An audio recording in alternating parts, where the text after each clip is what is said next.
Bapak, Ibu, dan saudara-saudariku yang terkasih, yang hadir dalam perayaan Ekaristi ini di gereja ini sore hari ini, juga Bapak, Ibu, dan saudara-saudari yang terkasih yang mengikuti secara online lewat YouTube Paroki Katedral. Semuanya selamat sore berkah dalam. Barangkali seperti seorang atau sepasang suami istri yang menantikan kelahiran anaknya. Pada bulan-bulan tertentu kehamilan angka ke-6 atau ke-7 ada sukacita yang hinggap, sehingga pasangan itu sudah menyiapkan segala sesuatu, pakaian, sepatu, dan sebagainya. Ada sukacita yang hinggap dalam masa penantian kelahiran itu. Ketika mendekati detik-detik terakhir, ada kecemasan yang hinggap.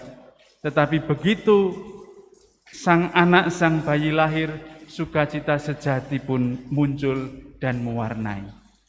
Begitulah kita hari ini yang disebut oleh gereja Minggu Gaudete atau Minggu Sukacita yang selalu dirayakan oleh gereja pada Minggu Advent yang ketiga. Sudah ada suasana sukacita yang meletup-letup di hati kita untuk menantikan kelahiran Sang Juru Selamat. Mari kita siapkan hati di dalam perayaan Ekaristi ini dengan terlebih dahulu mengakui seluruh dosa dan kekurangan kita. Marilah berdoa.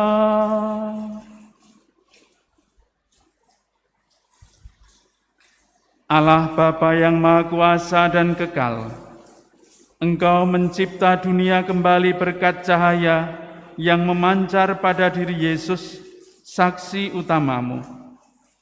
Kami mohon perkenankanlah kami mendengarkan suaranya, serta menimba harapan baru dari cinta kasih-Nya terhadap manusia yang dipeloporinya. Sebab Dialah Tuhan dan pengantara kami, yang bersatu dengan Dikau dan Roh Kudus, hidup dan berkuasa Allah sepanjang segala masa. Pembacaan dari kitab Yesaya. Kata Nabi, Roh Tuhan ada padaku, sebab Ia telah mengurapi aku. Ia telah mengutus aku untuk menyampaikan kabar baik kepada orang-orang sengsara dan merawat orang-orang yang remuk hati. Aku diutus untuk memberitakan pembebasan kepada orang-orang tawanan dan kepada orang-orang yang terkurung kelepasan dari penjara. Tuhan Allah berkenan padaku untuk memberitakan tahun rahmat Tuhan dan hari pembalasan Allah kita. Aku bersukaria di dalam Tuhan, jiwaku bersorak-sorai di dalam Allahku, sebab Ia mengenakan pakaian keselamatan kepadaku dan menyelubungi aku dengan jubah kebenaran. Seperti pengantin pria mengenakan hiasan kepala dan seperti pengantin wanita memakai perhiasannya. Sebab seperti bumi memancarkan tumbuh-tumbuhan dan seperti kebun menumbuhkan benih yang ditaburkan, demikianlah Tuhan akan menumbuhkan kebenaran dan puji-pujian di depan semua bangsa. Demikianlah sabda Tuhan.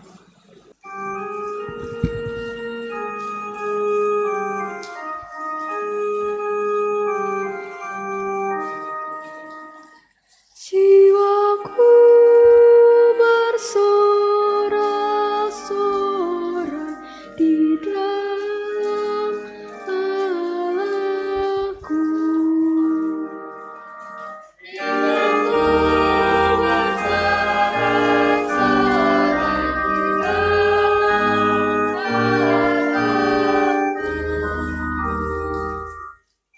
Aku mengagungkan Tuhan, hatiku bersukaria karena Allah penyelamatku, sebab Ia memperhatikan daku, hamba-Nya yang hina ini.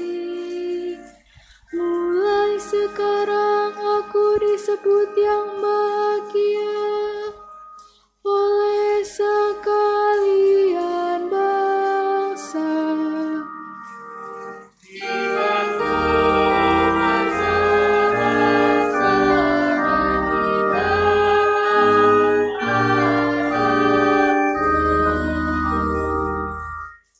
Sebab perbuatanku besar dikerjakan bagiku.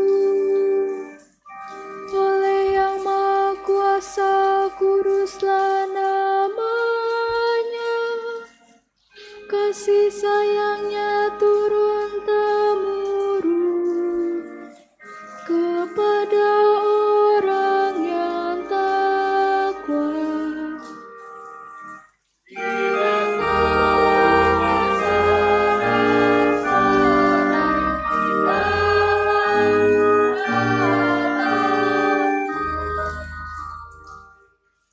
Orang lapar dikenyangkannya dengan kebaikan.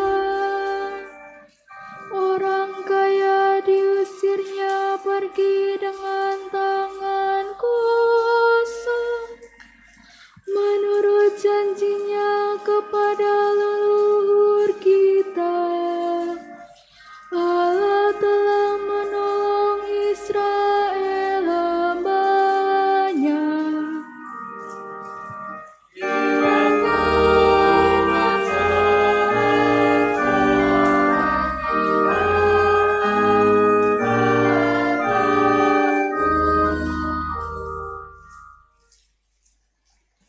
Pembacaan dari surat pertama Rasul Paulus kepada jemaat di Tesalonika.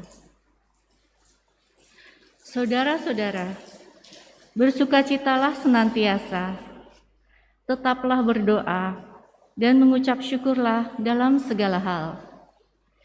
Sebab itulah yang dikehendaki Allah bagimu di dalam Kristus Yesus.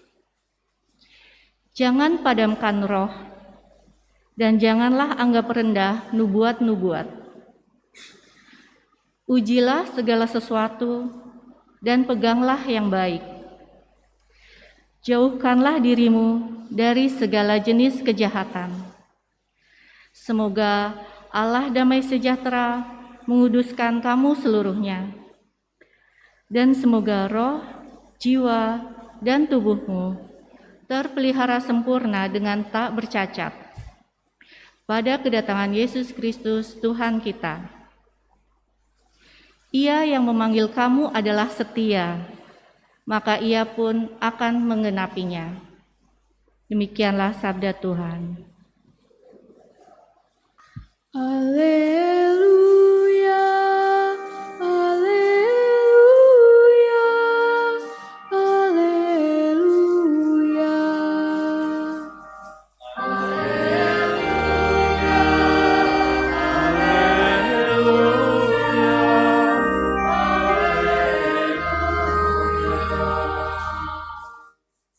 Roh Tuhan ada padaku. Ia telah mengutus aku untuk menyampaikan kabar baik kepada orang-orang sengsara.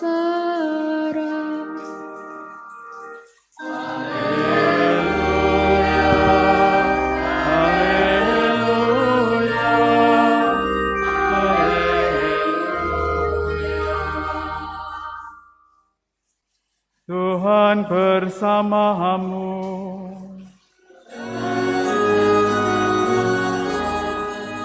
Inilah Injil Yesus Kristus menurut Yohanes.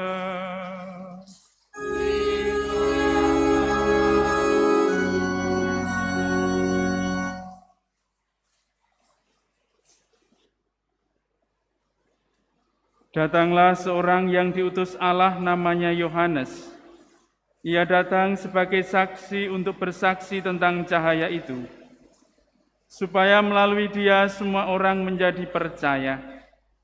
Yohanes sendiri bukan cahaya itu, tetapi dia harus bersaksi tentang cahaya itu. Inilah kesaksian Yohanes. ketika orang Yahudi dari Yerusalem mengutus kepadanya beberapa imam dan orang-orang Lewi untuk menanyai dia, "Siapakah engkau?" Yohanes mengaku dan tidak berdusta, katanya, "Aku bukan Mesias." Lalu mereka bertanya kepadanya, "Kalau begitu, siapa? Apakah engkau Elia?" Yohanes menjawab, "Bukan." "Engkaukah nabi yang akan datang?" Ia pun menjawab, "Bukan." Karena itu kata mereka kepadanya, "Siapakah engkau?" Sebab kami harus memberi jawaban kepada mereka yang mengutus kami. "Apakah katamu tentang dirimu sendiri?" Jawab Yohanes, "Akulah suara orang yang berseru-seru di padang gurun. Luruskanlah jalan Tuhan, seperti yang telah dikatakan Nabi Yesaya." Di antara orang-orang yang diutus itu ada beberapa orang Farisi. Mereka bertanya kepada Yohanes, "Kalau demikian, mengapa engkau membaptis? Jikalau engkau bukan Mesias, bukan Elia, dan bukan Nabi yang akan datang." Yohanes menjawab mereka, "Aku membaptis dengan air, tetapi di tengah-tengah kamu berdiri Dia yang tidak kamu kenal, yaitu Dia yang datang kemudian daripada aku, membuka tali kasutnya pun aku tidak layak." Hal itu terjadi di Betania yang di seberang sungai Yordan, tempat Yohanes membaptis. Demikianlah Injil Tuhan.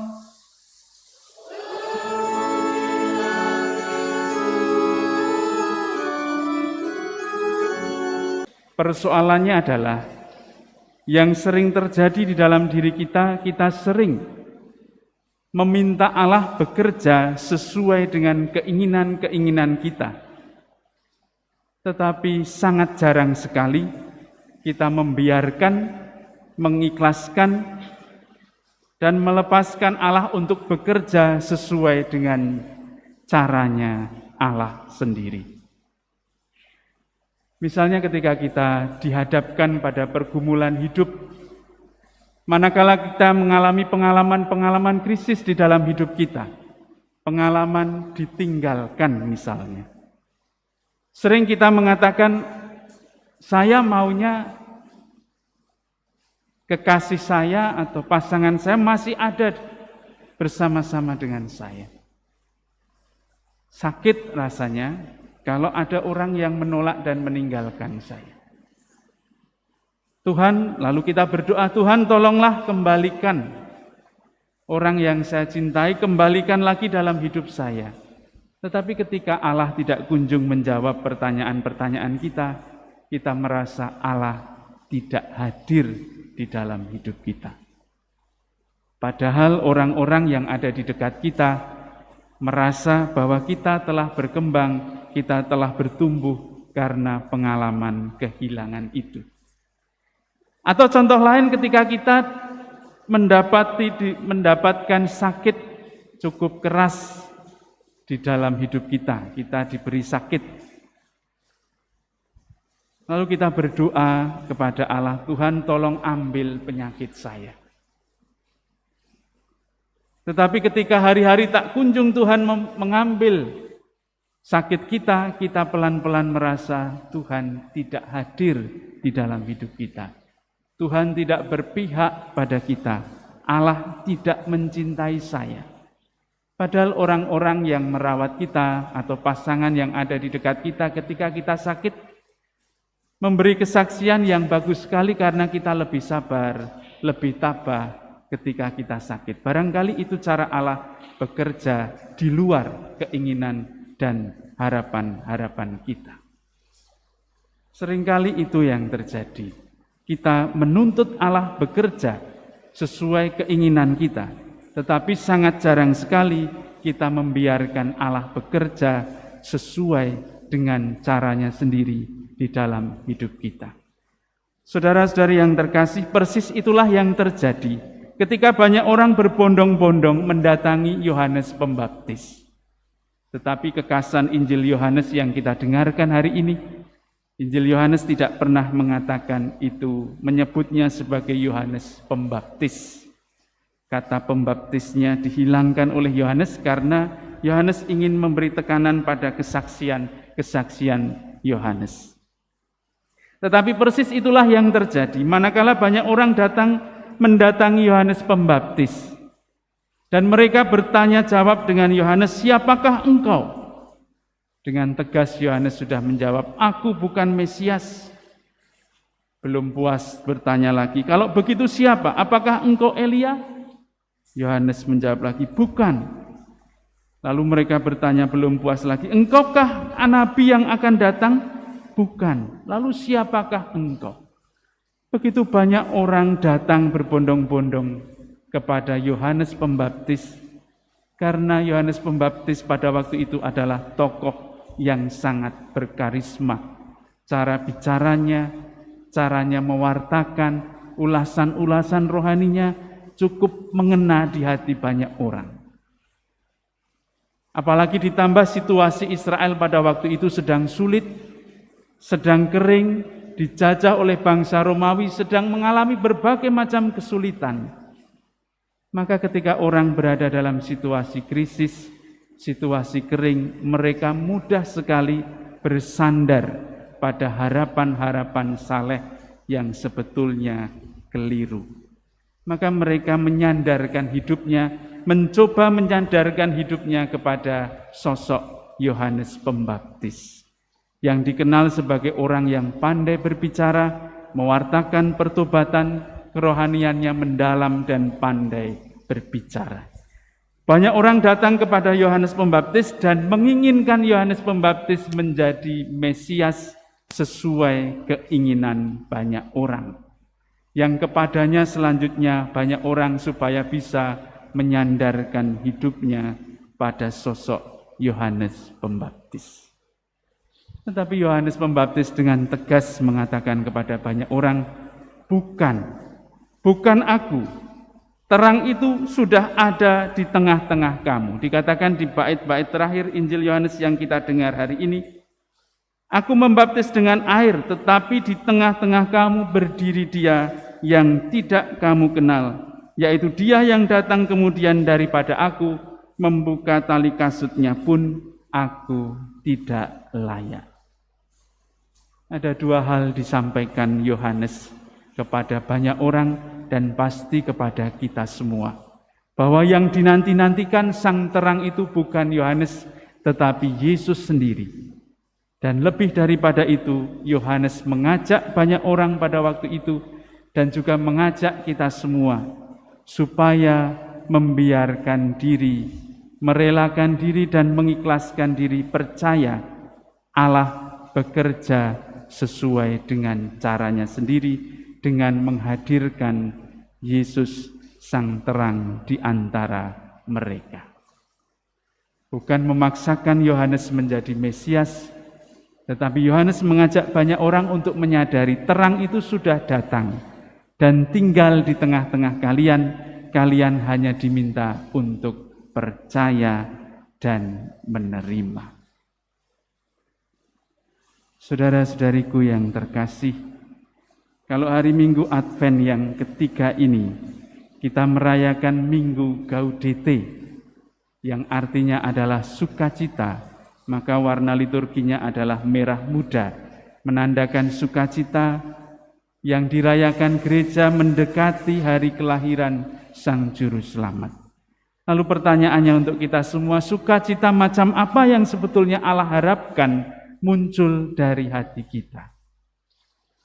Pasti jawabannya adalah sukacita yang sejati.